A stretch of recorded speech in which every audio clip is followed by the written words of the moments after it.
Hello hi అండి నమస్తే. ఏం లేదండి, ఒకటి గమనించారా? మీకు ఎప్పుడైనా ఇలా జరిగిందా? మనకు జరిగే చెడులో కూడా మంచి ఉంటుందని. ఏంటి అనుకుంటున్నారా? మీ ఇంట్లో ఎప్పుడైనా ఎక్వేరియం ఉందా అండి? ఎక్వేరియంలో ఉన్న ఫిషెస్ మీరు నమ్ముతారా? అంటే నేనైతే చాలా ఇయర్స్ నుంచి నమ్ముతానండి. మనలో ఉన్న చెడుని తీసేసుకుంటాయని, మన ఇంట్లో ఉన్న వాస్తోషాలు ఏమైనా ఉంటే పోతాయని, మనకి నెగిటివ్ ఎనర్జీస్ ఏమైనా ఉంటే పోతాయని నమ్ముతాను. అదొక్కటే కాదండి, ఎందుకో ఈ ఎక్వేరియం అన్న ఫిషెస్ అన్న నాకు చాలా చాలా ఇష్టం అనమాట.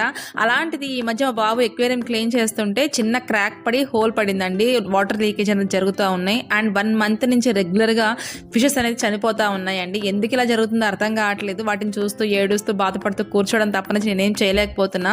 సో గంపెడితే అయిపోతుందిలే అనుకుంటూ ఉన్న సమయంలో బయటికి వెళ్ళినప్పుడు అనుకోకుండా ఒక షాప్కి వెళ్ళానండి.